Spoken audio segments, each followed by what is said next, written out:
تمہارا بار بار تڑپ سے مانگنا اس بات کی علامت ہے کہ اللہ کو تمہارا مانگنا پسند آ گیا ہے، اور اب بہت جلد تمہاری دعاؤں پہ خون کا قلم پھیر دیا جائے گا۔ اللہ نے تمہارے دل میں کچھ ڈالا ہے اور تمہیں دعا مانگنے کی توفیق دی ہے، تو یقین رکھو نصیب میں بھی وہی ڈالے گا۔ اللہ اگر یہ کہتا ہے کہ ہر مشکل کے ساتھ آسانی ہے تو یقین رکھنا، کیونکہ اس کی ہر بات میں حکمت ہوتی ہے۔ اے اللہ، جو چیز میرے مقدر میں نہیں ہے اس میں مجھے مبتلا نہ کر، اور جو چیز میرے مقدر میں ہے اسے میرے لیے بہتر اور آسان فرما۔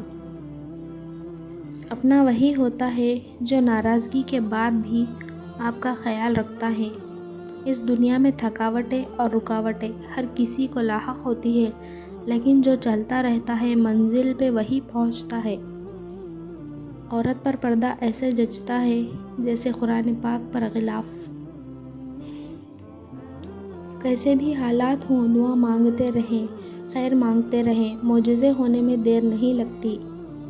آخری نبی حضرت محمد صلی اللہ علیہ وسلم کی امتی ہوں، یہ خوشی میری زندگی کے سارے غموں پر غالب ہے۔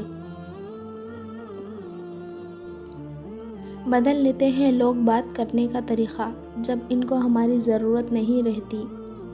ہمیشہ ایسے انسان کو دوست بناؤ جو تمہیں تب ہنسائے جب تم مسکرانا بھی نہ چاہتے ہو۔ ہمارا اللہ تو کبھی بھی کچھ بھی کر سکتا ہے، تو پھر تم سے کس نے کہہ دیا کہ جو فوراً نہ ملے وہ پھر دوبارہ نہیں مل سکتا؟ لڑکی کی زندگی میں باپ وہ واحد مرد ہے جس کو بیٹی کا رونا بالکل پسند نہیں۔ ایک دن آئے گا جب ہم اپنے نبی کے ہاتھوں سے جام کوثر پی کر جنت میں داخل ہوں گے انشاءاللہ۔ کسی سے اتنا ہی ملو جتنا وہ ملنا چاہتا ہے۔